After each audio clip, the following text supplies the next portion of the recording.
Hello. Good evening to everyone. शुरू करते हैं आज की अपनी क्लास। और आज की अपनी क्लास शुरू करने से पहले पिछली क्लास में अपन लोगों ने ओशियन की जो टर्मिनोलॉजी थी, अर्थात जब हम कॉन्टिनेंट से ओशियन की तरफ जाएंगे तो हमें कौन कौन से उच्चावच मिलने वाले हैं, क्या स्थिति मिलने वाली है, उन सब के बारे में जाना। यहाँ पे continent shelf, slope, rise, abyssal plain, और उसके बाद आपकी रिजेज, ट्रेंचेज, और गोट, कैनियंस, सबमरीन कैनियन, इस तरह की संरचना जो थी। उसके बाद अपना गोट को जाना, अटोल को जाना, गोट क्या होता है, इस तरह की सी माउंट या वोल्केनिक आइलैंड जो है उसका अगर इरोजन हो जाए, इरोड हो जाए, तो उसके बाद जो इस प्रकार की संरचना बन रही है उसको गुयोत बुला रहे थे। गुयोत के आसपास है कोरल रीफ का डेवलपमेंट होता है। गुयोत हमें क्यों पढ़नी है? क्योंकि उसके आसपास कोरल रीफ का डेवलपमेंट होता है। और गोत अगर एक ग्रुप में मिल जाए इस तरीके से तो ये अटोल बनाते हैं। इस तरह की संरचना को अटोल बुला रहे होते हैं। उसके बाद फिर अपन लोगों ने टेम्परेचर में देखा ओशियन का। ओशियन को जो है टेम्परेचर के लिए जो मेन सोर्स है वो सन है, लेकिन उस टेम्परेचर को किस प्रकार से आप पढ़ सकते हैं वो भी देखा। तो हमने देखा कि महासागर में टेम्परेचर के आधार पे 3 परतें पाई जाती हैं। पहली तो जो हॉरिजॉन्टल थी वो, दूसरी जो थर्मोक्लाइन था, तीसरी जो वर्टिकल लेयर थी। आप इसे कह सकते हैं यहाँ पे ऊपर हॉरिजॉन्टल में गर्म पानी, ये थर्मोक्लाइन जहाँ पे तापमान एकदम तीव्रता से कम हो रहा था। उसके बाद अंतिम लेयर जहाँ पे ठंडा पानी था। तो 3 लेयरों को देखा। उसके बाद देखा कि टेम्परेचर को प्रभावित करने वाले कारक कौन कौन से हैं। उसमें सोलर रेडिएशन था, ओशियन करंट थे, विंड पैटर्न था, टोपोग्राफी थी, थर्मो लाइन सर्कुलेशन था, आइस कवर था, ह्यूमन एक्टिविटी थी, अंडर वाटर वोल्केनिक एक्टिविटी थी। तो अपने ये जो कारक थे ये तापमान को प्रभावित करने का काम कर रहे थे। उसके बाद फिर अपन लोगों ने वर्टिकल डिस्ट्रीब्यूशन ऑफ टेम्परेचर देखा। किस तरीके से जब समुद्र के अंदर गहराइयों में जाएंगे वर्टिकल, तो किस प्रकार से तापमान में परिवर्तन आएगा। तो वहीं पे अपन लोगों ने थर्मोक्लाइन नाम की अवधारणा को देखा। ऐसा क्षेत्र समुद्र के पानी के अंदर, ऐसा क्षेत्र जहाँ से तापमान एकदम तीव्रता से कम होता है, उस स्थान को थर्मोक्लाइन के नाम से बुला रहे थे, उस लेयर को। जहाँ पे तापमान एकदम तीव्रता से कम हो रहा था। भाई जहां तक सूर्य की किरणें आ रही हैं वहां तक तो आ रही हैं, तापमान वहां पे ज्यादा बना हुआ है टेम्परेचर, लेकिन जहां से सूर्य की किरणें पहुंचना बंद, उसके बाद तापमान में एकदम तीव्रता से गिरावट देखी गई। उस गिरावट को हम थर्मोक्लाइन कह रहे थे। फिर उसके बाद जो है तापमान देखो यहाँ पे तो कांस्टेंट ही है जो है। तो इस प्रकार से अपन लोगों ने थर्मोक्लाइन को देखा। थर्मोक्लाइन को देखने के बाद फिर अपन लोगों ने देखा ओशियनिक सैलिनिटी, महासागरीय लवणता। लवणता क्या होती है?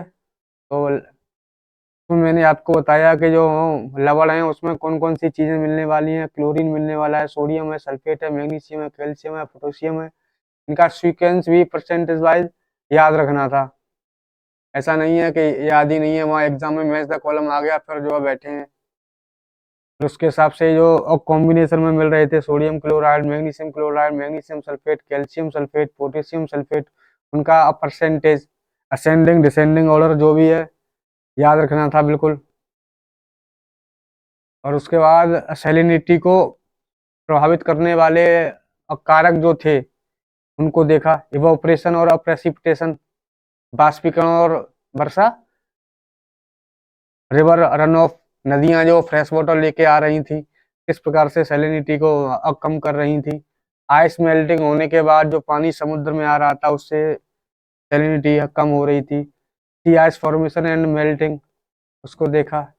टेम्परेचर को देखा, किस प्रकार से तापमान अगर ज्यादा हो तो इवोपरेशन वहां पे ज्यादा हो जाएगा और जो है सैलिनिटी बढ़ जाएगी। फिर टोपोग्राफी को देखा, ह्यूमन एक्टिविटी को देखा। इन सब सारी चीजों को देखने के बाद अपन लोगों ने देखा कि कहाँ पे, किस क्षेत्र में, विश्व के किस जगह पे सैलिनिटी सबसे ज्यादा है। तो वहां पे अपन लोगों ने देखा लेक बॉन जो तुर्की में स्थित है, उसकी सैलिनिटी 330 पीपीटी है। उसके बाद तुम्हारी डेड सी 238, ग्रेट सॉल्ट लेक अमेरिका 220। तो आपको ये सीक्वेंस वाइज याद रखनी है। सबसे ज्यादा लवणता ग्रेट बॉन लेक में। ठीक है, इतनी चीजें एकदम क्लियर। और उसके बाद फिर एक ये और देख लो भाई, पैसिफिक ओशियन जो है वहाँ की जो सैलिनिटी है वो बहुत ज्यादा वेरिएशन है उसमें। क्यों? क्योंकि उसका जो शेप है और उसकी जो इतनी बड़ी एरिया है, तो ऐसा नहीं है कि पूरे पैसिफिक ओशियन का एक तरह की वहां पे सैलिनिटी है, क्योंकि उसका आकार बहुत बड़ा है। तो आकार के हिसाब से बहुत सारे क्षेत्र उससे लगे हुए हैं, बहुत सारी रिवर्स वगैरह उसमें आ रही हैं। उस प्रकार से उसकी सैलिनिटी वेरी करती है हर जगह। बहुत सारे वेरिएशन है उसमें, उसके शेप के आधार पे और उसके आकार के आधार पे, एरियल एक्सटेंट के आधार पे। अटलांटिक महासागर की सैलिनिटी अराउंड 36 टू 37 पीपीटी ये है जो है। और इंडियन ओशियन की समथिंग 35 पीपीटी। मार्जिनल सी वगैरह और ये इनलैंड सीजन लेक्स, जहाँ पे ग्रेट सॉल्ट लेक, डेड सी और लेक बॉन की 330 है और डेड सी की 240, ग्रेट सॉल्ट लेक की 220।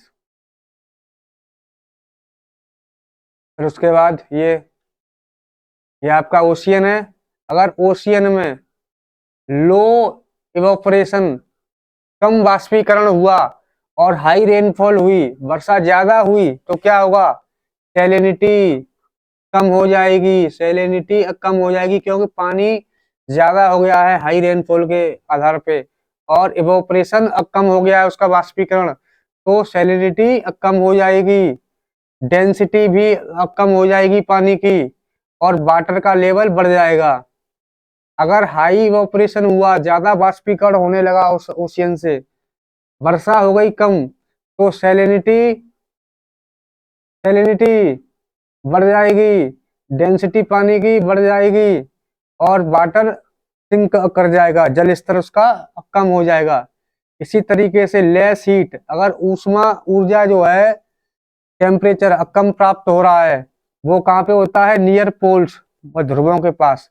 टेम्परेचर है कम तो डेंसिटी ज्यादा हो जाएगी। डेंसिटी ज्यादा हो जाएगी तो वाटर सिंक कर जाएगा, जल स्तर उसका बढ़ जाएगा, क्योंकि जो पानी के मॉलिक्यूल्स हैं वो एक्सपेंड नहीं कर पाएंगे, वो सिकुड़ जाएंगे, सिंक कर जाएंगे। डेंसिटी तो बढ़ जाएगी बट उसका जो वाटर लेवल है, जो जल स्तर है, वो घट जाएगा। और अगर मोर हीट हुई, ज्यादा टेम्परेचर हुआ, कहाँ पे? और ट्रॉपिकल एरिया है वहां पे टेम्परेचर सामान्यतः ज्यादा रहता है। तो अगर टेम्परेचर ज्यादा हुआ तो डेंसिटी कम हो जाएगी, पानी का घनत्व, तो वाटर लेवल बढ़ जाएगा, जल स्तर बढ़ जाएगा। तो अपन लोगों ने यहाँ पे देख लिया कि अगर ज्यादा रेनफॉल होगी तो सैलिनिटी कम हो जाएगी, लो रेनफॉल होगी तो सैलिनिटी ज्यादा हो जाएगी। अब अपन लोगों का आज का जो टॉपिक है वो टॉपिक है ओशियन करंट्स। क्या है? Ocean current. तो अपन लोग आज बेसिकली ओशियन करंट को पढ़ने वाले हैं। तो ओशियन करंट है क्या? समुद्री धाराएं क्या है ये? तो मैं सबसे पहले तो आपको एक इमेज दिखाई दे रहा हूं, उसके बाद फिर आप देखो भाई, ये महासागर के जल का मूवमेंट, महासागर में जो पानी भरा हुआ है उसका मूवमेंट कर रहा है वो एक स्थान से दूसरे स्थान के लिए। दिख रहा है कुछ? यहाँ पे देखो, ये पानी किस तरीके से ये इस तरीके यहाँ जा रहा है, या मॉडिफाई होके फिर आ गया, फिर ये जो है गोल गोल घूम रहा है, ये पानी इस तरीके से जा रहा है कहीं से। देखो ये जा रहा है पानी, ये यहाँ पे ऐसे। तो पानी का ये जो मूवमेंट हो रहा है, पानी का ये जो मूवमेंट हो रहा है, इसी मूवमेंट को हम लोग कह रहे हैं करंट, ओशियनिक करंट। समुद्री जलधाराएं क्या बुला रहे हैं? Oceanic current. तो पानी आखिर ये फ्लो अब क्यों कर रहा है, किस तरीके से कर रहा है, वजह क्या है उसकी। यहाँ पे देखो इस डायग्राम में आप देख पा रहे होंगे कि ओशियन का जो ऊपरी जो हॉरिजॉन्टल जो पानी है उसका हॉरिजॉन्टली जो आपको वाटर दिखाई दे रहा है, उसका मूवमेंट हो रहा है एक स्थान से दूसरे स्थान के लिए। देखो ये यहाँ से ऐसे ये यहाँ गया पानी, यहाँ से यहाँ गया, ये इधर जा रहा है, कोई इधर जा रहा है, कोई कहीं जा रहा है। तो ये मूवमेंट आखिर हो क्यों रहा है। ओशियन करंट के जो नाम है, कौन कहाँ मिल रहा है, कैसे क्या है, वो सब आगे अभी याद करने वाले हैं। बट ये पानी मूवमेंट कर कैसे रहा है, सबसे पहले तो वही वही देखना पड़ेगा। तो पानी भाई जो है मूवमेंट करवाने के लिए हमें क्या चाहिए, हमें स्लोप चाहिए, या यूं कहें कि ग्रेडियंट चाहिए। क्या चाहिए, ग्रेडियंट चाहिए, ढाल चाहिए। क्योंकि जब मान लो कि कोई कोई स्थान है, एक ये यहाँ पे पेड़ लगा दिया मैंने, ये है ए और ये है बी, तो आप बता देंगे सर ए से लेकर बी के लिए ढाल है। तो अगर कोई चीज आप यहाँ से छोड़ेंगे वो तो वो आगे बढ़ती हुई इस तरफ आएगी। यही तो है आपका ग्रेडियंट, ढाल, प्रवणता, स्लोप। तो हर चीज एक स्लोप को फॉलो करते हुए आगे बढ़ती है, एक ढाल को। किसी चीज के मूवमेंट करवाने के लिए हमें एक ढाल चाहिए, एक ग्रेडियंट चाहिए। तो ये पानी में ग्रेडियंट कहाँ से आ रहा है, जो एक स्थान का पानी दूसरे स्थान के लिए मूव कर रहा है। भाई अगर ढाल नहीं होता, ग्रेडियंट नहीं होता, तो फिर पानी क्यों मूव करता। तो वो ग्रेडियंट कहाँ से आ रहा है, कौन कौन से फैक्टर्स हैं जो ग्रेडियंट प्रदान कर रहे हैं, जो एक ढाल दे रहे हैं पानी को।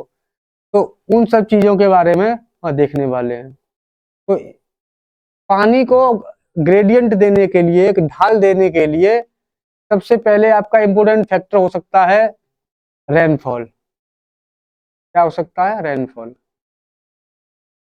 यहाँ कोई मान लो कि ये कोई आपका क्षेत्र है, ये ओशियन है ये। अरे एक सेकंड, मैं थोड़ा अच्छे से बना देता हूँ। ये आपका ओशियन है, इस ओशियन में पूरे में अब पानी भरा हुआ है। अरे पानी होगा ओशियन में, और क्या होगा भाई। ओशियन में आपके पानी भरा हुआ महासागर में। मान लो महासागर के इस हिस्से में यहाँ पे रेनफॉल हो गई, बारिश हो गई। बारिश होगी तो आपको नहीं लगता कि यहाँ पे पानी ज्यादा इकट्ठा होगा, और ज्यादा पानी इकट्ठा होने के बाद इस तरह से मूवमेंट करने लगेगा। जहाँ पे पानी अब कम है उस तरफ पानी जाने लगेगा। तो भाई रेनफॉल इसको एक ढाल प्रदान कर सकता है, एक स्लोप प्रदान कर सकता है, एक ग्रेडियंट दे सकता है। बिल्कुल दे सकता है भाई। अगर महासागर के इन क्षेत्रों में वर्षा हुई तो यहाँ पे पानी की अधिकता हो जाएगी। पानी की अधिकता यहाँ पे होगी तो पानी अधिक से कम की ओर प्रवाहित होना शुरू हो जाएगा। तो ये लो साहब आपका बन गया ढाल। नंबर 2, और कौन कौन से फैक्टर हो सकते हैं। टेम्परेचर हो सकता है। टेम्परेचर हो सकता है कि नहीं, हो सकता है। कैसे हो सकता है भाई। भाई ये आपका ओशियन है, ओशियन है आपका। और ये मान लो कि यहाँ पे मैंने इक्वेटर बना दिया, यहाँ पे 0 डिग्री इक्वेटर, और ये आपके 90 डिग्री पोल्स के आसपास का रीजन है।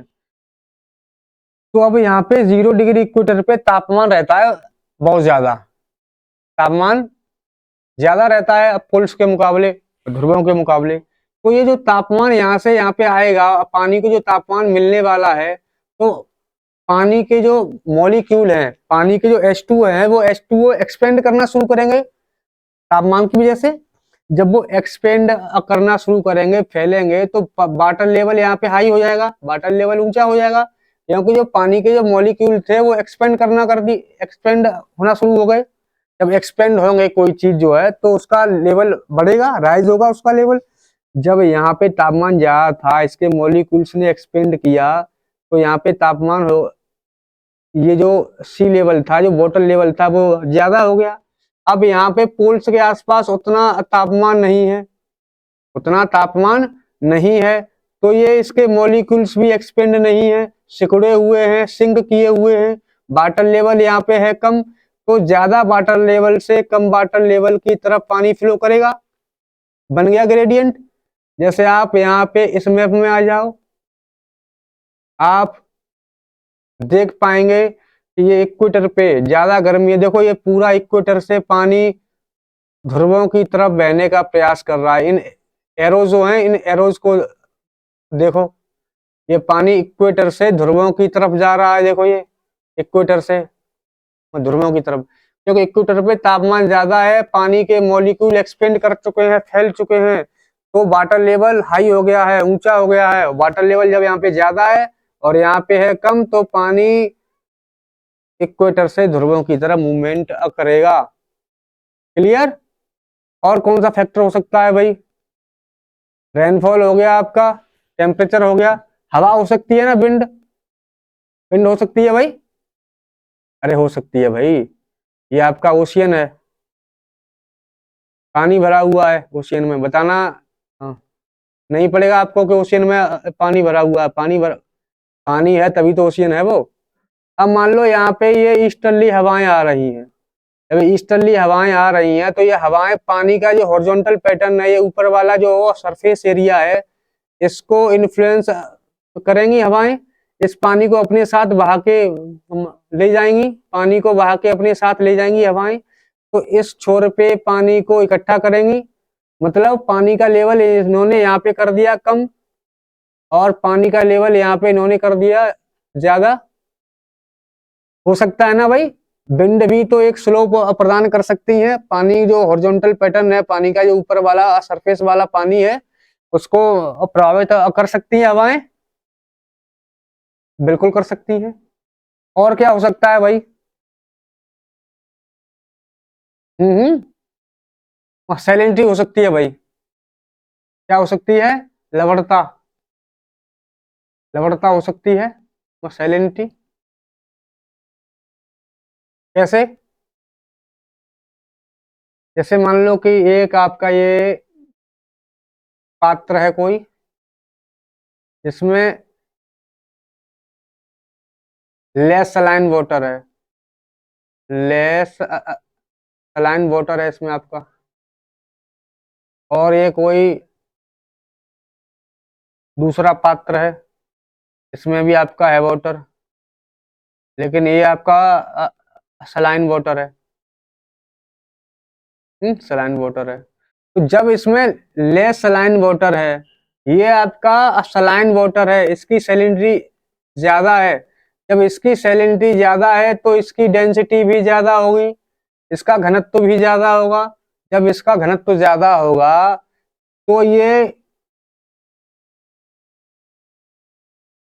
डेंसिटी इसकी हो गई ज्यादा लो, डेंसिटी इसकी ज्यादा है तो ये नीचे की तरफ बैठा हुआ रहेगा, बैठे इसके मॉलिक्यूल्स बैठे हुए रहेंगे। डेंसिटी ज्यादा मतलब और ठोस अवस्था की तरफ, डेंसिटी कम मतलब लिक्विड अवस्था की तरफ। तो ठोस अवस्था जो होती है वो एकदम से लगी रहेगी इससे, तो इसका जो वाटर लेवल है वो थोड़ा लो रहेगा। इसका जो वाटर लेवल है, क्योंकि इसमें लेस सैलिनिटी है, लवणता कम है, तो इसके मॉलिक्यूल एक्सपेंड रहेंगे, इसका वाटर लेवल हाई रहेगा और इसका वाटर लेवल लो रहेगा।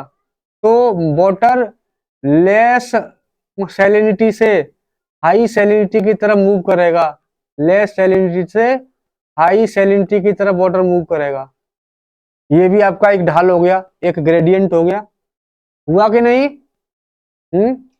और क्या हो सकता है भाई? कोरियोलिस फोर्स होता, चलो अब कोरियोलिस फोर्स हो सकता है, Coriolis force. But Coriolis force को हम मॉडिफाइंग फैक्टर के रूप में ज्यादा देखते हैं। ये धाराओं को बनाता तो नहीं है, स्लोप तो प्रदान नहीं करता, बट उन्हें मॉडिफाई करने का काम करता है। उनकी दिशाओं को, दिशाएं किस तरह से करता है मॉडिफाई? इक्वेटर से नॉर्थ हेमिस्फीयर में ये उसको राइट साइड मोड़ता है और साउथ हेमिस्फीयर में उसके लेफ्ट साइड मोड़ता है। तो इस प्रकार से ये मॉडिफाइंग फैक्टर है कोरियोलिस फोर्स। कोरियोलिस फोर्स भाई देखो, ये यहाँ पे मैप में। कोरियोलिस फोर्स अपना काम किस तरीके से कर रहा है, देखो ये तो कोई करंट था जा रहा था सीधा, लेकिन इसने कोरियोलिस फोर्स ने इसे इस तरीके से मोड़ दिया भाई, इस तरीके से मोड़ दिया, देखो इस तरीके से मोड़ दिया। नॉर्थ हेमिस्फीयर में राइट साइड उसको मोड़ दिया, क्लॉकवाइज जो है डायरेक्शन कर दी। और देखो ये साउथ हेमिस्फीयर में ये साउथ हेमिस्फीयर में ये उसको लेफ्ट तरफ मोड़ दिया, एंटी क्लॉकवाइज डायरेक्शन कर दी। तो ये मॉडिफाइंग फैक्टर है। कैसा फैक्टर है भाई? Modifying factor. तो अब तक आपके जो है एक हो सकता है आपका एटमॉस्फेरिक प्रेशर। क्या हो सकता है भाई? Atmospheric pressure. प्रेशर वायुमंडलीय दाब कहें तो, वायुमंडलीय दाब। ये कैसे भाई काम करेगा? ये भी वो टेम्परेचर से ही संबंधित है। मान लो ये आपका इक्वेटर है 0 डिग्री, ये आपका 90 डिग्री, ये पोल्स के आसपास की एरिया है और पानी यहाँ पे भरा हुआ है।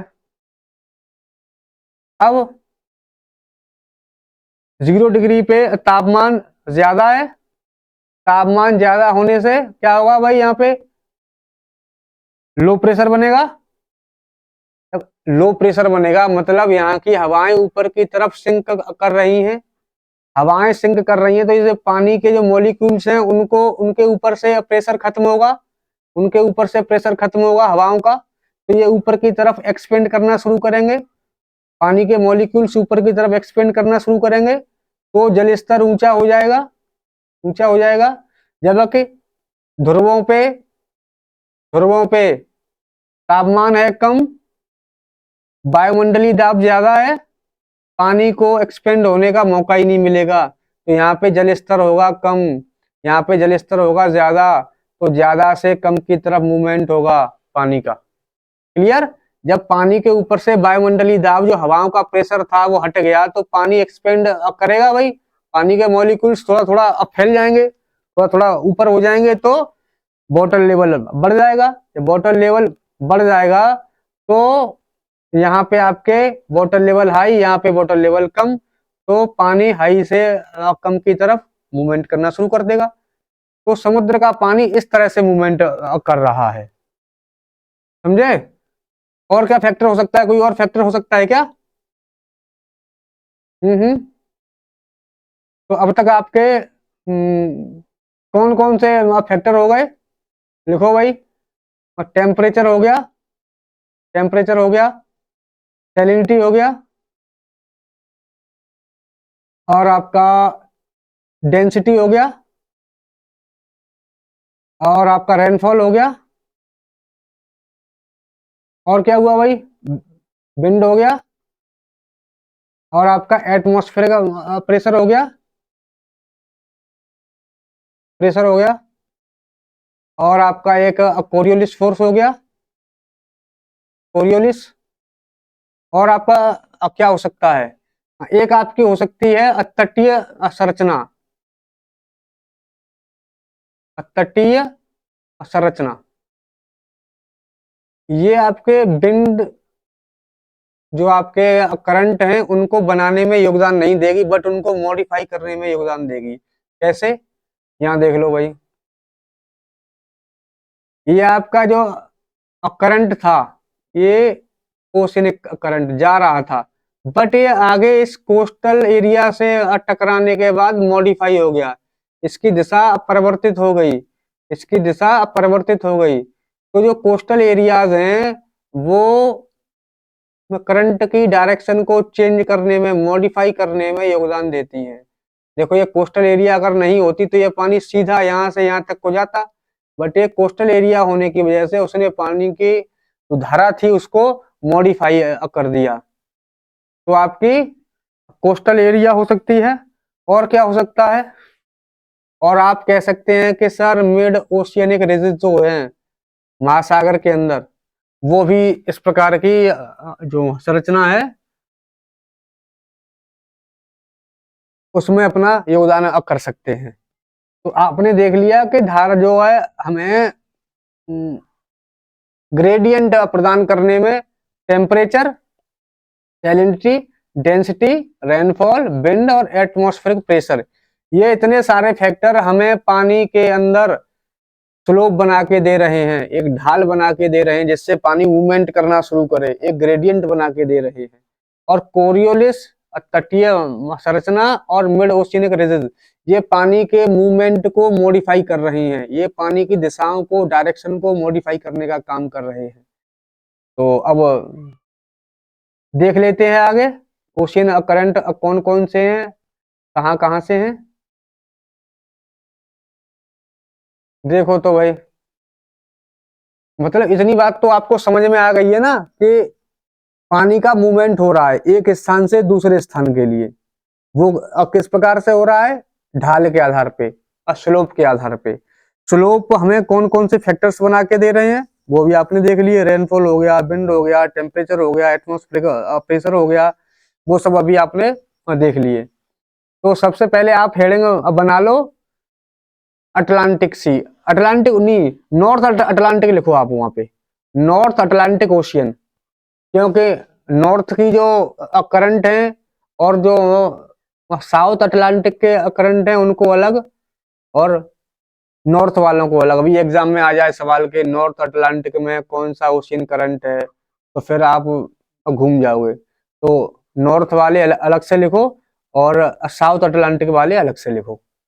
तो अभी हेडिंग लिख लो आप, अटलांटिक ओशियन में नॉर्थ, नॉर्थ अटलांटिक ओशियन, कौन सा, नॉर्थ अटलांटिक ओशियन। बना ली हेडिंग। अब हेडिंग बनाने से पहले आपने अगर यहाँ पे ध्यान दिया हो तो यहाँ पे लिखा है करंट सी, करंट, यहाँ पे भी करंट, लेकिन यहाँ पे आपको स्ट्रीम दिख रहा है लिखा, स्ट्रीम, क्या लिख रहा है, स्ट्रीम। और यहाँ पे आपको ड्रिफ्ट वर्ड भी दिखाई दे रहा होगा, कौन कौन से, करंट, स्ट्रीम और ड्रिफ्ट। तो बेसिकली करंट क्या है, स्ट्रीम क्या है, ड्रिफ्ट क्या है और इन तीनों में अंतर क्या है, तीनों चीजें तो वही पता होनी चाहिए ना। देखो आपको नहीं दिखा, देखो ये लिखा है वेस्ट विंड ड्रिफ्ट। तो ये बेसिकली करंट, स्ट्रीम और ड्रिफ्ट में अंतर क्या है, तो एक बार इसको देख लेते हैं फिर अपना इसको पढ़ना शुरू करेंगे। तो सबसे पहले तो आपकी स्ट्रीम, फिर आपकी करंट, फिर आपकी ड्रिफ्ट। तो इनमें कोई खास ऐसा अंतर नहीं है, बस एक अंतर है कि इनके जो फ्लो करने की स्पीड, अगर पानी बहुत ज्यादा तेजी से फ्लो कर रहा है, फास्ट, तो उसको बुला रहे हैं स्ट्रीम। अगर वो बहुत स्लो है तो बुला रहे हैं ड्रिफ्ट। और वो अगर इन दोनों के बीच का मॉडरेट है, मॉडरेट, तो कह रहे हैं अपन लोग करंट। तो इन तीनों में कोई खास अंतर नहीं है, बस अगर पानी ज्यादा फ्लो कर रहा है तेजी से तो स्ट्रीम, और बहुत स्लो है तो ड्रिफ्ट, और इन दोनों के बीच का मॉडरेट इसका फ्लो है तो करंट। इनका कोई ऐसा नहीं है कि इतने किलोमीटर पर आवर होगा तो हम इसको ये कहेंगे, इतने होगा तो ये कहेंगे, ऐसा नहीं है कुछ भी। बस इतना है कि अगर पानी फास्ट मूवमेंट कर रहा है तो स्ट्रीम, और स्लो मूवमेंट कर रहा है तो ड्रिफ्ट, और अगर मॉडरेट है तो करंट। तो आ जाओ भाई अपने उस वाले मैप में, शुरू करते हैं। हेडिंग बना लिया आपने, नॉर्थ अटलांटिक ओशियन। तो अब देखो ये आपका यहाँ पे 0 डिग्री है, क्या है, 0 डिग्री, और ये आपकी इक्वेटर है, इक्वेटर, क्या है आपकी ये, इक्वेटर। अब इस इक्वेटर के आसपास जो पानी है आपका, उसको कह रहे हैं इक्वेटोरियल करंट। क्या कह रहे हैं, इक्वेटोरियल करंट। अगर वो इक्वेटोरियल करंट नॉर्थ में है तो नॉर्थ इक्वेटोरियल करंट, अगर वो साउथ में है, साउथ में है तो साउथ इक्वेटोरियल करंट। देखो ये साउथ इक्वेटोरियल करंट, ये नॉर्थ इक्वेटोरियल करंट। ये अभी जो लिखा है ना इक्वेटोरियल काउंटर करंट, इसको अब कोई मत देखना, मैं बताऊंगा अभी इसे क्या है। पहले बस इतना याद रखो कि इक्वेटर के आसपास जो धाराएं, जो करंट प्रवाहित हो रहे हैं, अगर वो नॉर्थ में है तो नॉर्थ इक्वेटोरियल करंट, साउथ में है तो साउथ इक्वेटोरियल करंट, नॉर्थ में मतलब नॉर्थ हेमिस्फीयर में, साउथ में मतलब साउथ हेमिस्फीयर में, उत्तरी गोलार्ध और दक्षिणी गोलार्ध में। उत्तरी गोलार्ध में है तो उत्तरी इक्वेटोरियल विषुवत रेखीय धाराएं, उत्तरी विषुवत रेखीय धाराएं, दक्षिण में है तो दक्षिणी विषुवत रेखीय धाराएं। ऐसे ही आपको पूरे इक्वेटर पे कोई सा भी ओशियन रहा हो कहीं भी, देखो यहाँ पे south equatorial current, north equatorial current, ये देख लो south equatorial current, north equatorial current, जो इक्वेटर के आसपास, जो भूमध्य रेखा के आसपास, विषुवत रेखा के आसपास जो धाराएं मिल रही हैं उनको इक्वेटोरियल करंट, नॉर्थ में है तो नॉर्थ और साउथ में है तो साउथ। ये आपका हो गया क्लियर। अब आपकी जो ये काउंटर करंट वाली कहानी है, देखो लिखा है ना ये, इसकी आपकी जो डायरेक्शन है नॉर्थ इक्वेटोरियल करंट या साउथ इक्वेटोरियल करंट, तो आपको पता है कि यहाँ पे ईस्टर्ली हवाओं का इन्फ्लुएंस है, ईस्टर्ली हवाएं चल रही हैं, तो पानी इसी तरीके से मूवमेंट करना है, इसी तरीके से पानी पूर्व से पश्चिम की तरफ जाएगा, जाएगा कि नहीं भाई, जाएगा कि नहीं, बिल्कुल जाएगा। देखो पूरा पानी इसी तरीके से मूवमेंट कर रहा है, देखो ये पूरा पानी, क्योंकि यहाँ पे पूर्वा पवनें बह रही हैं, पूर्वा पवनें जो पानी को इन धाराओं को अपने साथ बहाकर आगे ले जा रही हैं, इन करंट को इस दिशा में ले जा रही हैं अपने इन्फ्लुएंस में। लेकिन अब हुआ क्या, किसको अब पता था कि यहाँ पे जमीन का ये हिस्सा आ जाएगा, ये लैंड मास आ जाएगा, ये पानी तो ऊपर चला गया, ये वाला नीचे गया, लेकिन इससे लग के जो बीच वाला जो पानी था इतने एरिया वाला, और यहाँ पे आपको पता है कि यहाँ पे ITCZ भी है, शांत क्षेत्र है, तो वो पानी इस लैंड मास से टकराने के बाद वापस लौट गया। देखो ये वापस लौट गया। काउंटर करंट वहां पे लिखा होता है प्रति विषुवत रेखीय धाराएं, प्रति विषुवत रेखीय धाराएं, ठीक है भाई, प्रति विषुवत रेखीय धाराएं, प्रति मतलब जैसे ये सारी जो है इस तरीके से जा रही हैं, लेकिन ये उसकी ठीक उल्टी जा रही हैं। जब ये ठीक उल्टी जा रही हैं तो इनको बोल दिया गया काउंटर करंट या काउंटर करंट, इनकी डायरेक्शन विपरीत है। ये सारी हवा जो धाराएं थी वो पूर्वा पवनों के प्रभाव में, ईस्टर्ली विंड के प्रभाव में ईस्ट से वेस्ट की तरफ जा रही थी, बट ये जो ITCZ पे जो स्थित थी, ITCZ पे जो जलधाराएं स्थित थी, वो उस लैंड मास से टकराने के बाद वापस लौट गई। देखो ये काउंटर करंट वापस जा रही हैं, वापस जा रही हैं, देखो ये वापस जा रही हैं।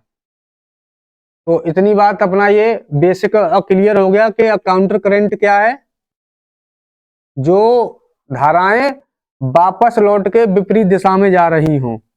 और इनका फायदा क्या है पता है तुम्हें, काउंटर करंट का?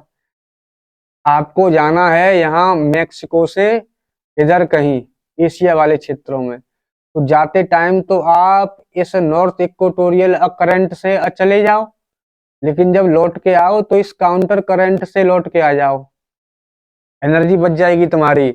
ऐसा नहीं है कि मैं जो है इस एग्जाम की तैयारी कर रहा हूं तो मैं धारा के विपरीत बह जाऊंगा, मैं नदी का फ्लो इस तरीके से है और मैं इस तरीके से तैराकी कर जाऊंगा, वो सब नहीं करना है। यहाँ से जाते समय यहाँ से जाओ इक्वेटोरियल करंट से, लौटते समय काउंटर करंट से वापस आ जाओ। मतलब ये नेविगेशन में, ये ट्रांसपोर्टेशन में बहुत मदद करती हैं।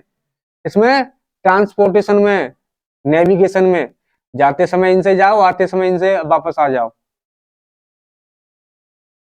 चलो भाई, तो भाई अब जो है ये आपकी जो है नॉर्थ अटलांटिक ओशियन, आपने हेडिंग बना ली तो सबसे पहले लिखो नॉर्थ इक्वेटोरियल करंट, अगर लिखना चाहो तो, नहीं तो कोई मतलब नहीं है इसका लिखने का, इसके लिखने का कोई भी मतलब नहीं है। क्यों नहीं है? क्योंकि ये हर जगह हर लेटीट्यूड पे सेम है, ये 0 डिग्री के हर ओशियन में ये सेम है, north equatorial, north equatorial, north equatorial. और ये साउथ भी, यहाँ पे भी साउथ इक्वेटोरियल, यहाँ पे भी साउथ इक्वेटोरियल। तो इसको न लिखिए, आप यहाँ पे लिखिए, याद कर लीजिए बस कि नॉर्थ इक्वेटोरियल करंट। उसके बाद जो नेक्स्ट वन है वो है फ्लोरिडा। कौन सा? फ्लोरिडा। लिखो भाई, फ्लोरिडा करंट। लिख लिया? वार्म करंट है। और देखो मैं आपको बता दूं, अभी यहाँ पे ये जो रेड एरो बन रहे हैं ना, वो वार्म करंट वाले हैं। ये ग्रीन एरो हैं वो कोल्ड करंट वाले हैं। जो ब्लू एरो बन रहे हैं वो कोल्ड वाले, तो रेड वाले हैं वो वार्म करंट वाले, गर्म पानी। और जो ब्लू हैं वो ठंडे पानी वाली धाराएं हैं। तो नॉर्थ इक्वेटोरियल करंट, उसके बाद आपका फ्लोरिडा करंट, उसके बाद आपकी गल्फ स्ट्रीम, उसके बाद आपकी गल्फ स्ट्रीम। लिख लो भैया। उसके बाद आपकी गल्फ स्ट्रीम। गल्फ स्ट्रीम के बाद आपका आ गया north Atlantic current. North Atlantic current लिख लिया भाई, नॉर्थ अटलांटिक करंट। अब इस नॉर्थ अटलांटिक करंट पानी का मूवमेंट यहां तक हो आया, लेकिन ये पानी मुड़ा कैसे है आपको सब पता है। कोरियोलिस फोर्स ने इसको डाइवर्ट किया है। ये तो बेचारा यहाँ पे नॉर्थ इक्वेटोरियल करंट तो सीधे जा रहा था, लेकिन कोरियोलिस फोर्स ने कहा कि मैं खाली थोड़ी बैठूंगा, मैं भी अपना काम करूंगा। तो उसने इस पानी को, इन करंट को, इन धाराओं को मोड़ना शुरू कर दिया। और नॉर्थ हेमिस्फीयर में है तो कोरियोलिस किस प्रकार से मोड़ेगा? Right hand side. तो इसने इस पानी को राइट हैंड साइड मोड़ना शुरू कर दिया। बट क्या पता था कि यहाँ नॉर्थ अटलांटिक करंट के बाद यहाँ पे वेस्टर्ली विंड की एंट्री होने वाली है। किसकी? वेस्टर्ली की एंट्री होने वाली है। और जैसे ही वेस्टर्ली की एंट्री हुई पछुआ पवनों की, ये इस पानी को अपने साथ और आगे तक ले जाएंगी। कि कौन? वेस्टर्ली विंड, पछुआ पवने। लेकिन कुछ पानी तो इसके प्रभाव में भी आएगा। किसके प्रभाव में? कोरियोलिस के में, जो उसे फिर से राइट साइड डिफ्लेक्ट करेगा और यही साइकिल पूरा बन जाएगा। लेकिन हमें करंट्स को एक सीक्वेंस वे में लिखना है, जिससे कि अगर कोरियोलिस फोर्स के मतलब ये क्लॉकवाइज भी अगर आ जाए एग्जाम में तो हम भूले नहीं। तो सबसे पहले क्या लिखा आपने? North equatorial current. उसके बाद क्या लिखा आपने? Florida current. उसके बाद क्या लिखा? Gulf stream. ये तीनों गर्म हैं। उसके बाद नॉर्थ अटलांटिक करंट, ये भी गर्म है। नॉर्थ अटलांटिक करंट ये भी गर्म है। उसके बाद लिखिए यहाँ पे इरमिंगर। लिखो भाई इरमिंगर। यहाँ पे इरमिंगर, इरमिंगर, इरमिंगर। लिखो भाई इरमिंगर। लिख लिया इरमिंगर? इरमिंगर। इरमिंगर के बाद यहाँ पे नॉर्वेजियन। कौन सी? नॉर्वेजियन। नॉर्वे के पास, नाम से ही पता है कि नॉर्वे के पास क्या मिलने वाली है? नॉर्वेजियन। और ये सब अभी तक अपन लोगों ने लिखी हैं वो सब वार्म करंट हैं, गर्म पानी की जलधाराएं हैं। क्या लिखा आपने अब तक? North equatorial, Florida, gulf stream, north Atlantic और इरमिंगर, और यहाँ पे नॉर्वेजियन। 6 जलधाराएं हो गई आपकी। अब हुआ क्या साहब आगे? नॉर्वेजियन के यहाँ पहुंचने तक तो पानी था गर्म, लेकिन यहाँ पे ऊपर अब आप पोलर एरिया में आ गए, तो क्या पोल्स पे जो ठंडा माहौल बना हुआ है वो अपना असर नहीं दिखाएगा? वो पानी भी यहाँ पे आके जिन जलधाराओं में मिक्सअप होगा। जब वो पानी इन जलधाराओं में मिक्सअप होगा तो यहाँ से ये ठंडा पानी आने लगा। ठंडा पानी है ऊपर से जो भी आ रहा है वो सब ठंडा पानी है। तो भैया एक यहाँ पे लिख लो ग्रीनलैंड करंट। ग्रीनलैंड यहाँ पे द्वीप है ना, दुनिया का सबसे बड़ा द्वीप, ग्रीनलैंड द्वीप। तो लिख लो ग्रीनलैंड के पास ग्रीनलैंड करंट, लिख लिया। और ये ऊपर से जो आ रहा है ये, तो और हाँ सुनो, ग्रीनलैंड जो है ना करंट, इसको आप कोल्ड में लिखिएगा, कोल्ड में। किसमें? कोल्ड में। ये कोल्ड करंट है ग्रीनलैंड। और आपको तो नाम से ही पता है कि ग्रीनलैंड जो है हाई लैटिट्यूड्स पे मिल रहा है, टेम्परेचर नहीं है, ठंडा क्षेत्र है, तो उसके पास पास जो करंट मिलने वाला है तो वो ठंडा ही होगा। ये लिख लो भाई, लेब्राडोर की जलधारा सुनी होगी आपने, लेब्राडोर। कोल्ड करंट के नाम से लिखो भाई, कोल्ड करंट लेब्राडोर। ये कहानी हो गई अपनी। अब जो नॉर्थ अटलांटिक करंट था आपका, ये कोरियोलिस फोर्स ने इसको घुमा दिया। जब घुमा दिया, और आपको पता है कि यहाँ पे ईस्टर्ली हवाएं हैं, यहाँ पे ईस्टर्ली पूर्वा पवने हैं यहाँ पे, तो पूर्वा पवने हैं तो ये गर्म पानी को तो अपने साथ यहाँ से बहा ले जाएंगी। जब गर्म पानी को बहा ले जाएंगी तो यहाँ पे नीचे से अपवेलिंग शुरू होगी ठंडे पानी की। ठंडे पानी की अपवेलिंग शुरू होगी तो इस क्षेत्र में जो आपको धाराएं मिलने वाली हैं वो कौन सी मिलने वाली हैं? ठंडी जलधारा। उसका नाम क्या है? Canary current. हिंदी में अकनारी करंट लिखा आता है, अकनारी की जलधारा, कनारी करंट, कैनेरी करंट। कोल्ड में लिखिएगा। और कैनेरी करंट का संबंध है सहारा डेजर्ट से। आपको पता है कि कॉन्टिनेंट के वेस्ट साइड में ही अधिकतर डेजर्ट पाए जाते हैं, क्योंकि वेस्ट साइड में यहाँ पे देखो ये सारी ठंडी जलधाराएं मिलने वाली हैं आपकी। तो अभी मैच द कॉलम आ जाए कैनेरी करंट तो उसको सहारा रेगिस्तान से, क्योंकि सहारा रेगिस्तान के फॉर्मेशन में इसका बहुत बड़ा रोल है, इसका बहुत बड़ा हाथ है। तो लिख लिया canary current, cold, Greenland cold, Labrador cold. एक बार चलो फिर से करते हैं रिवाइज। सबसे पहले नॉर्थ इक्वेटोरियल करंट, उसके बाद फ्लोरिडा करंट, उसके बाद गल्फ स्ट्रीम, उसके बाद नॉर्थ अटलांटिक करंट, उसके बाद इरविंगर, उसके बाद नॉर्वेजियन, उसके बाद ग्रीनलैंड करंट, उसके बाद लेब्राडोर करंट, और उसके बाद कैनेरी करंट। और सुनो, ये तो मैंने आपको बता दी, लेकिन आपको कोरियोलिस वाइज, क्लॉक वाइज भी आपको याद रखनी है। सबसे पहले उसने दे दिया कि कैनेरी करंट, अगला कौन सा आएगा? नॉर्थ इक्वेटोरियल करंट, उसके बाद अगला फ्लोरिडा, फिर गल्फ स्ट्रीम, फिर नॉर्थ अटलांटिक, इस तरीके से। तो हमें चीजें कोरियोलिस वाइज मतलब क्लॉक वाइज भी नॉर्थ हेमिस्फीयर में याद रखनी है। कौन से करंट के बाद कौन सा करंट आएगा? North equatorial, Florida, gulf stream, north Atlantic, canary.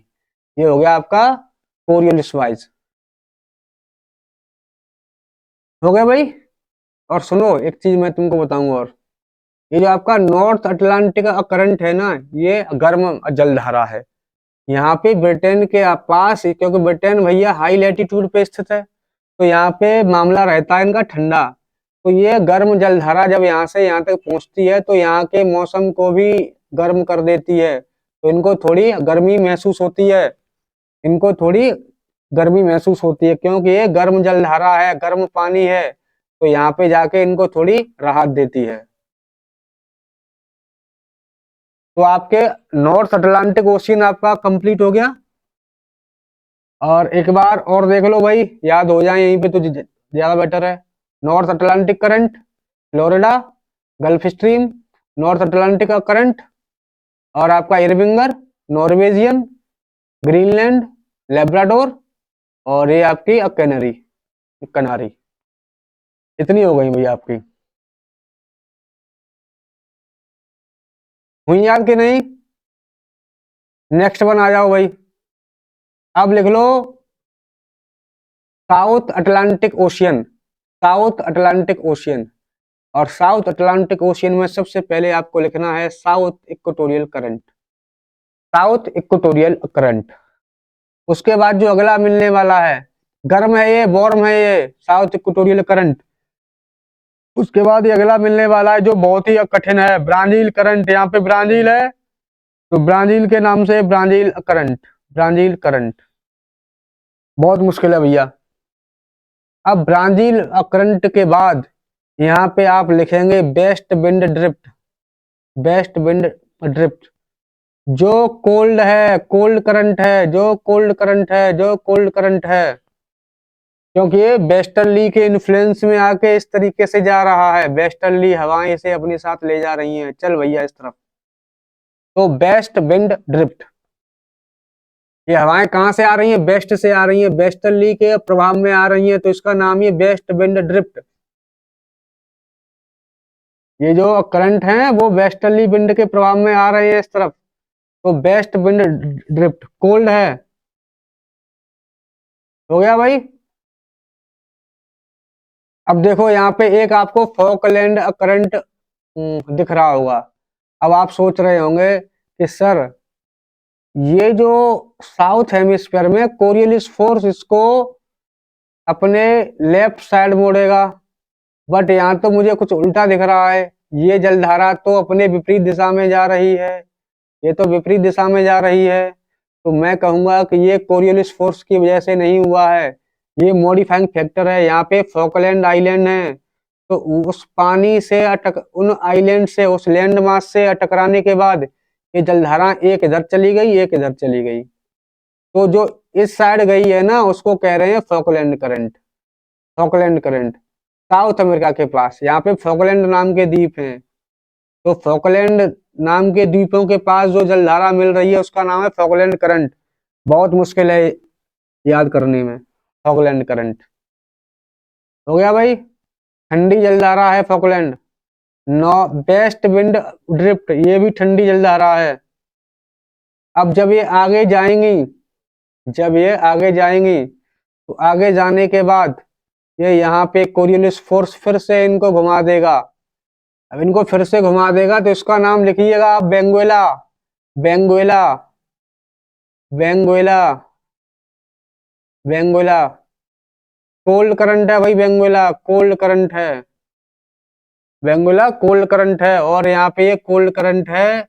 आपको पता है यहाँ पे तो ये ईस्टर्ली है, ईस्टर्ली है तो गर्म पानी यहाँ गया तो ये तो अपने वैसे ही ठंडे पानी की होनी है, क्योंकि नीचे से अपवेलिंग हुई है, अपवेलिंग होने के बाद ठंडा पानी आया है ऊपर। और यहाँ पे ठंडा पानी आने से आपने सुना होगा कि न कालाहारी डेजर्ट वगैरह वो सब यहाँ पे जो बने हैं वो इसी की देन है।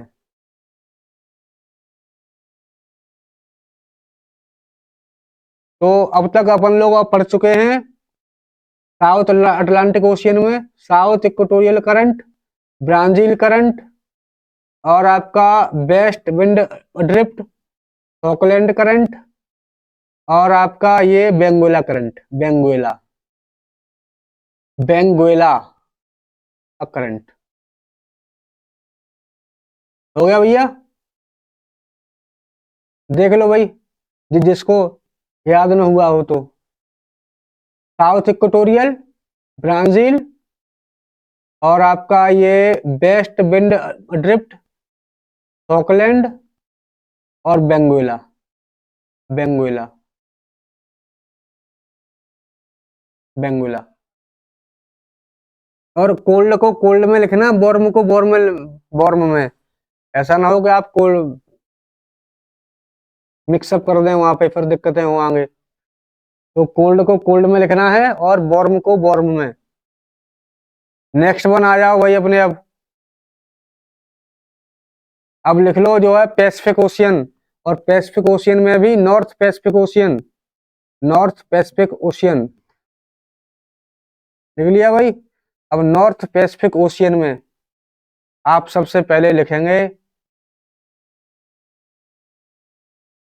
North equatorial current. ये तो सब में कॉमन है, लिख लो इसको नॉर्थ इक्वेटोरियल करंट। अब ये सीधा जाएगा, लेकिन इसको कोरियलिस फोर्स कहेगा मैं खाली नहीं बैठूंगा, इसने उसको राइट साइड घुमा दिया। यहाँ पे ये आपका जापान है, जापान, जापान के पास उसको कहेंगे Kuroshio, Kuroshio, Kuroshio current, Kuroshio current. Warm चल रहा है अभी, वार्म करंट चल रहा है अभी, क्यूरोशियो करंट। क्यूरोशियो के बाद यहाँ पे नॉर्थ पैसिफिक करंट। जिस प्रकार से यहाँ पे नॉर्थ अटलांटिक था उसी प्रकार से यहाँ पे नॉर्थ पैसिफिक है। ज्यादा मुश्किल नहीं है। North Pacific current. अब देखो ये पानी यहाँ तक आया, यहाँ तक आने के बाद ये कोस्टल एरिया है, उससे टकराने के बाद आधा पानी ऊपर चला गया, आधा पानी नीचे आ गया। जो ऊपर गया उसका नाम है अलास्का, जो वार्म करंट है, वार्म प्लस कोल्ड भी, प्लस कोल्ड भी। ये कैसे? जब ये ऊपर गया तब ये इसका पार्ट था नॉर्थ पैसिफिक करंट का, तो गर्म पानी था। बट ये ठंडे क्षेत्र है, यहाँ से जो पानी आ रहा है वो पानी यहाँ पे मिलने के बाद ये कोल्ड भी बन गया। तो ये वार्म प्लस कोल्ड दोनों प्रकार के फीचर दिखाता है। कौन? Alaska current, Alaska current. और अलास्का से के नाम से ज्यादातर लोग तो एकदम समझ जाएंगे कि हाई लैटिट्यूड की बात है, तो ये कोल्ड करंट ही होगा। बट आपको वार्म भी याद रखना है कि ये वार्म भी है, कोल्ड प्लस वार्म, ऐसा है, कोल्ड प्लस वार्म। अब आपको पता है पहले की तरह कोरियोलिस भी अपना काम करेगा, और कोरियोलिस काम करेगा तो ये इसको राइट साइड घुमा देगा। अब राइट साइड तो इसने घुमा दिया, बट यहाँ पे जो महाद्वीपों के पश्चिमी हिस्सों में आपको ठंडी जलधाराएं मिलने वाली हैं। क्यों? क्योंकि ईस्टर्ली इनको अपने साथ गर्म पानी को ले गई हैं। अब नीचे से अपवेलिंग के द्वारा ठंडा पानी आया है,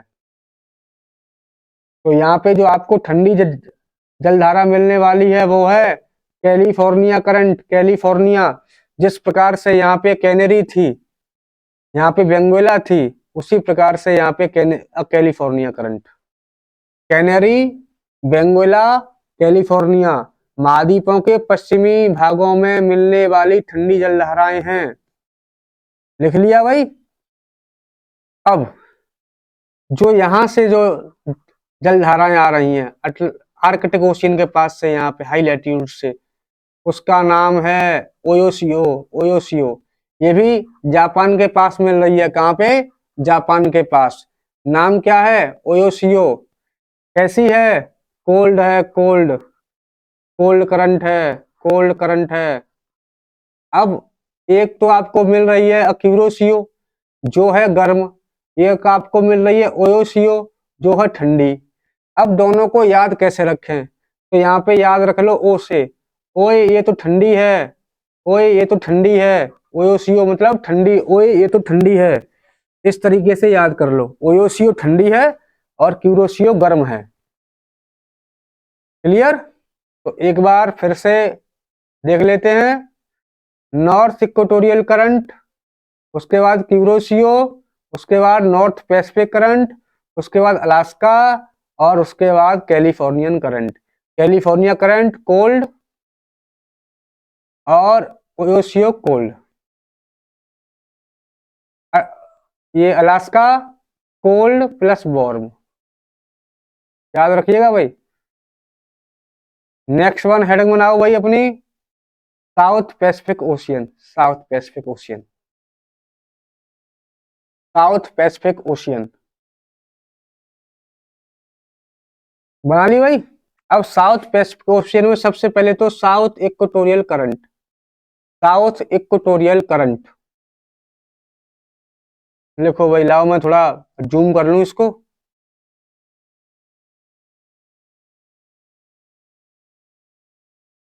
बिल्कुल, लिखो भाई साउथ इक्वेटोरियल करंट। बिल्कुल बिल्कुल, साउथ इक्वेटोरियल करंट। अब साउथ इक्वेटोरियल करंट के पास ये आपको ऑस्ट्रेलिया दिख रहा होगा, ऑस्ट्रेलिया, ऑस्ट्रेलिया। तो ऑस्ट्रेलिया के पास east Australian current, east Australian current. कौन सा? East Australian current.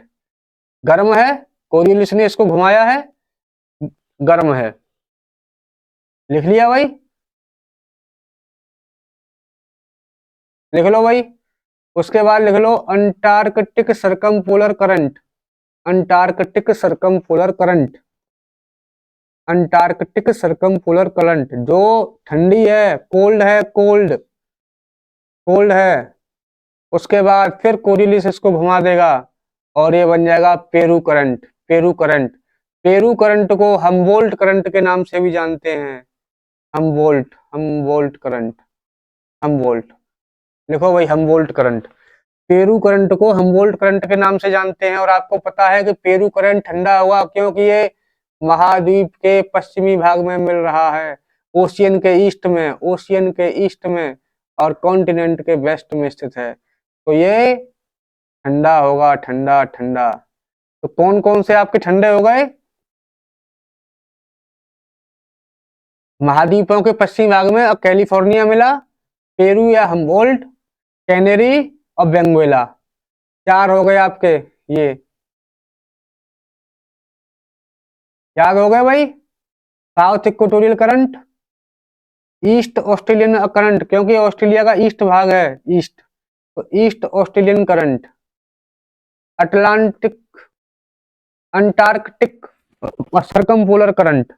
उसके बाद पेरू करंट या हमवोल्ट करंट, हमवोल्ट। अलेक्जेंडर हमवोल्ट के नाम पे रखा गया है इसका नाम। पेरू करंट को हमवोल्ट करंट भी कहते हैं। हो गया भाई। अब चलो इसके बाद आते हैं, नेक्स्ट हेडिंग बना लो आप,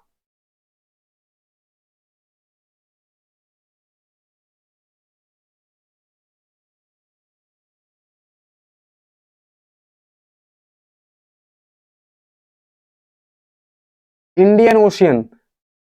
इंडियन ओशियन बना लो भाई। क्या बनानी है? Indian ocean. बनाओ भाई इंडियन ओशियन।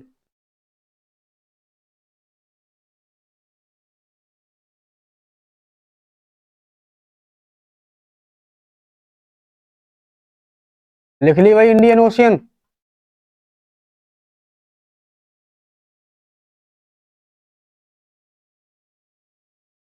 लिख लो भाई इंडियन ओशियन।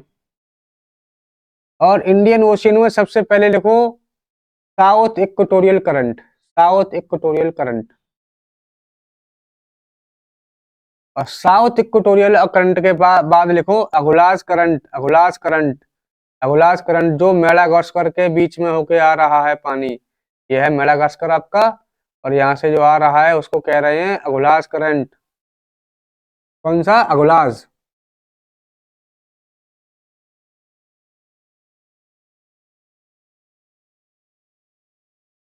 लिख लिया भाई। अगुलास के बाद अगला लिखो वेस्ट ऑस्ट्रेलियन करंट, क्योंकि ये ऑस्ट्रेलिया के वेस्ट में पाया जा रहा है तो आपको पता है ठंडा ही होगा, कोल्ड होगा, कोल्ड, क्योंकि ऑस्ट्रेलिया के वेस्ट में है। जिस जिस महाद्वीप के वेस्ट में इस प्रकार के करंट पाए जा रहे हैं सब के सब कोल्ड मिले हैं तुमको।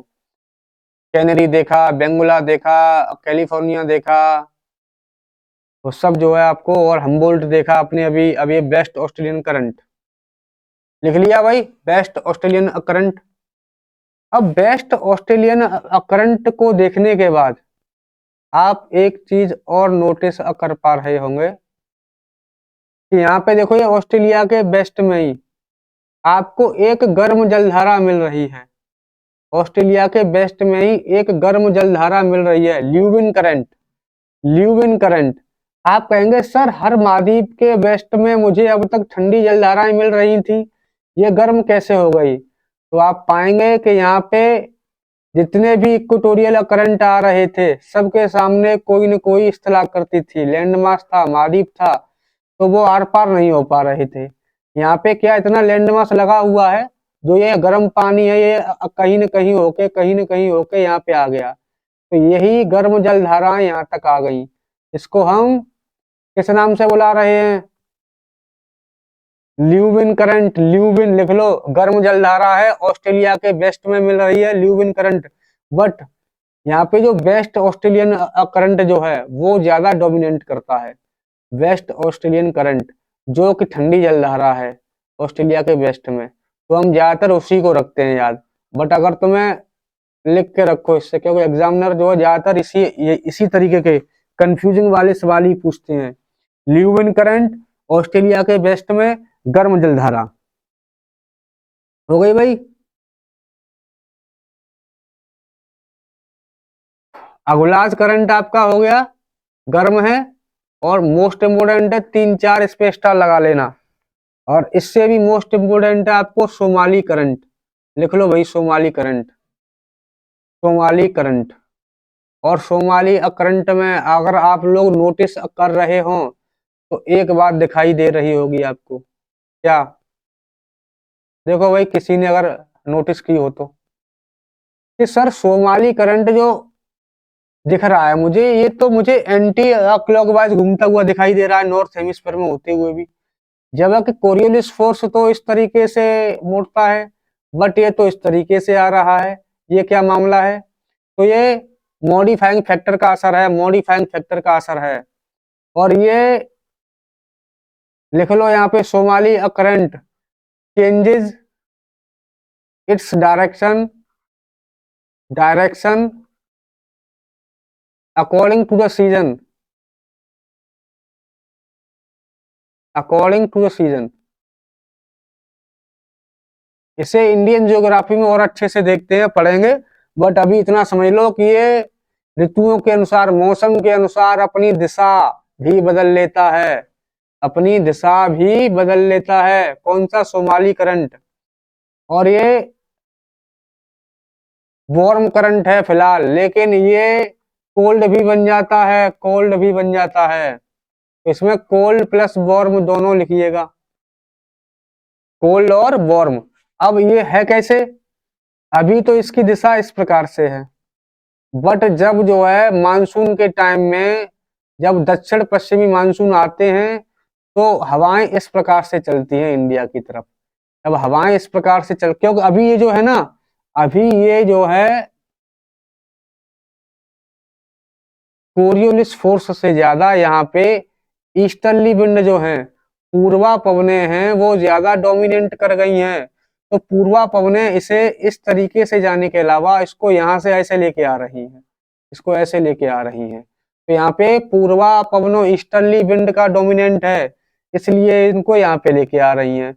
लेकिन जब भारत में जब मानसून आते हैं तब इस तरीके से विंड यहाँ पे एक्टिव होती है।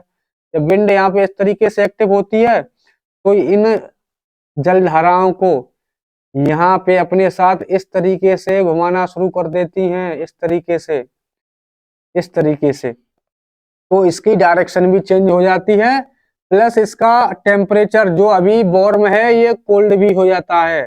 तो सोमाली करंट में वार्म प्लस कोल्ड लिखिएगा, और लिखिएगा change its direction according to the season. मौसम के अनुसार इसकी दिशा और दशा में परिवर्तन हो जाता है। याद कर लिए सब?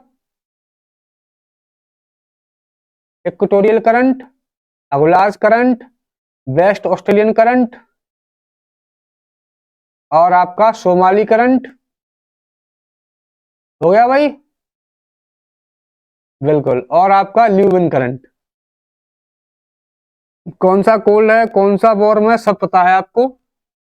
सब जो है साथ के साथ बता भी चुका हूँ, लिखवा भी चुका हूँ, आपने सही से लिखा होगा, और उम्मीद करता हूँ कि आपने सही से साथ के साथ याद भी किया होगा। तो एक बार और अगर आपने ध्यान दिया हो तो आपको ये कुछ शब्द दिखाई दे रहे हैं। गायरे, गायरे, ये क्या है? देखो, सब पोलर गायरे, ये सब ट्रॉपिकल गायरे, सब ट्रॉपिकल गायरे, ये सब ट्रॉपिकल, ये सब पोलर गायरे। और मैं इसको एक डायग्राम दिखाऊं आपको तो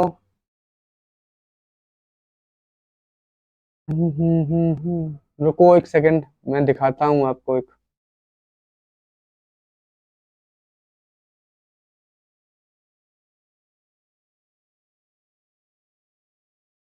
ये देखो भाई, ये नॉर्थ अटलांटिक गायरे, नॉर्थ पैसिफिक गायरे, ये साउथ पैसिफिक गायरे दिख रहे होंगे आपको। ये नॉर्थ, ये सब